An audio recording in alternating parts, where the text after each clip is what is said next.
Dzień dobry, assalamu alaikum, ciao, konnichiwa, privet, bonjour, hola, good morning, good morning, good morning. This is Ken at 10.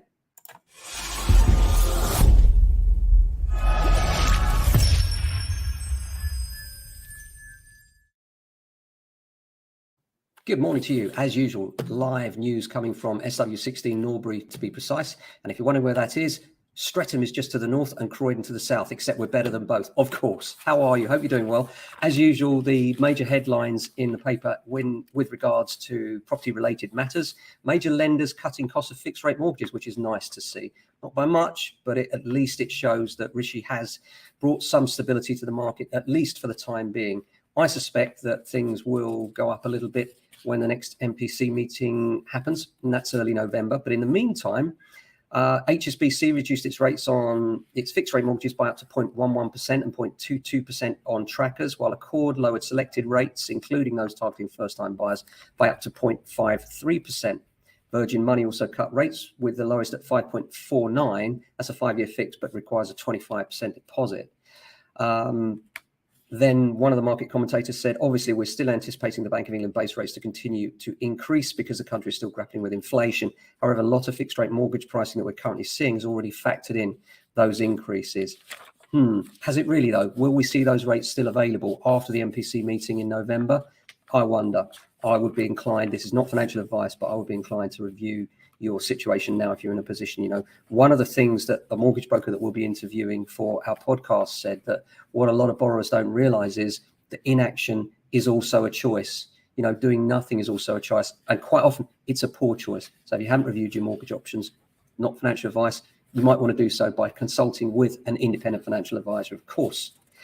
Analysis has revealed the areas most immune to a house price crash. That's in the Daily Telegraph. Well, guess what? It's the posh ones. No surprise there, really, is there?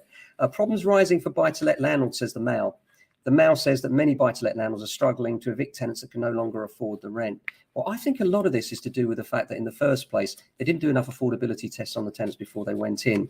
But obviously, there's a crisis out there. Some people just can no longer afford anymore, and it's a real problem. And getting tenants out when there are problems is not easy these days. And that's the subject of a whole podcast for another day. But the key thing when it comes to buying and renting out property is the detail, attention to the detail, making sure you dot the I's and cross the T's.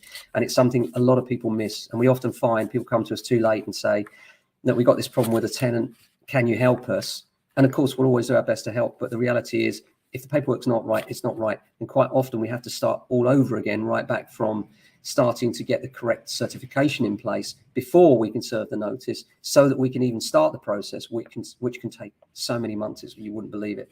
So apart from that, we have an increase in London's millionaire postcodes, apparently, and that's according to the Evening Standard.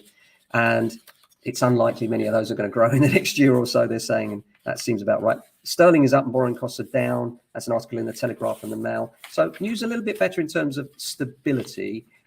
In terms of the local market here, we're still getting offers in. Things are still moving. We're not getting the volume of stock available or the volume of buyers looking to be fair. But sometimes when everyone's looking one way, the smart money's looking the other. And certainly we've got smart money hovering around looking for deals and to see what's out there and what they can buy. There are always people selling, regardless of market conditions. The old 3Ds. Death, debt and divorce are always there in the background. And also there are some positive things as well. Like I said before, you have got this thing where if you're actually looking to buy upmarket, you're going from, for instance, a sale at 500 to a purchase at $1 million, then actually if the market goes down, it's perfectly in your favor and it's the time to move. We can talk to you more about that. We always like to talk specifically to people about their circumstances on the valuation. Apart from that, here in Norbury, the weather is kind of overcast. It looks like it's going to rain, to be honest, but it's quite mild, not at all cold.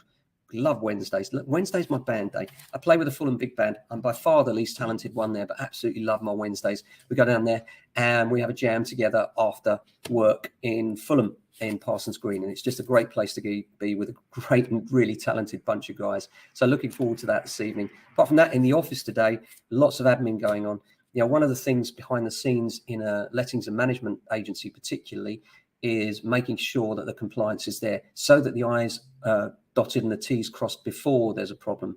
Many years ago, I'll always remember this, we had a lady who called up and said, I've fallen down the stairs. Will remain nameless and the address will remain untold. And the next thing we know, we've got the lawyers writing to us saying negligence and we're going to sue you. Please pay us lots of money. So we consulted with our insurance link, as you do, our indemnity insurers, and said, look, we got this problem. Can you look into it independently, please? And they looked into it. And what they found was that we had complied with everything that was necessary. We had all the certification. Everything was in order. And the tenant had complained that they'd advised us that this staircase was falling down. Really strange thing. I've never had a staircase fall down before or since, and we manage hundreds of properties.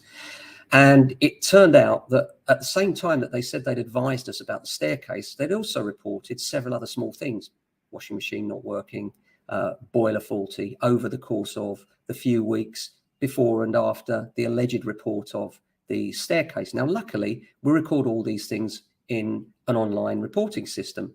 So when we reflected back and they told us they'd already told us about this issue, we could see clearly they never told us about this issue. We produced that evidence to our solicitors, they produced it to the other side, and we never heard anything again.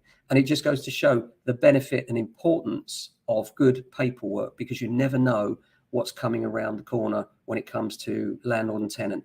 The compliance is absolutely essential. Get that right, and everything else is easy. There is one other thing you've got to get right, of course, and that is quality of tenant. That is the number one priority for us. And that means in terms of affordability, type, style, even personality comes into it. You know, we want to deal with people because we end up being really closer to these people than the landlords, because we're always talking to them, we're liaising with them, we're doing inspections at least 6 monthly. So for us, the quality of those people and the kind of people they are is really critical. And we're very lucky and very proud to have some of the nicest tenants you could possibly have.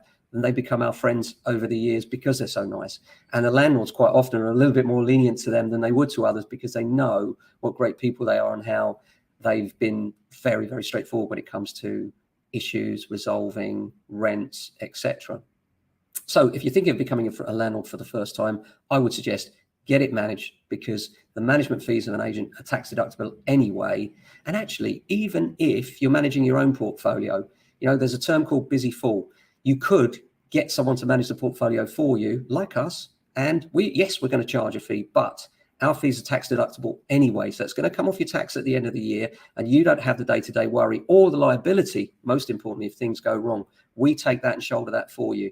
So well worth thinking about, even if you're managing your own portfolio and thinking, actually, I'm fed up with these tenants keep calling me. That's what we're here for. Let them call us instead. So if you have any issues with your landlord and tenant stuff, as always, give us a call. If you're thinking of selling or not sure whether now is the time for you to sell, as always, give us a call. And apart from that, have a fantastic Wednesday. We'll be back tomorrow, same time, same place. Until then, look after yourselves. And if you can, your family and friends. Ciao.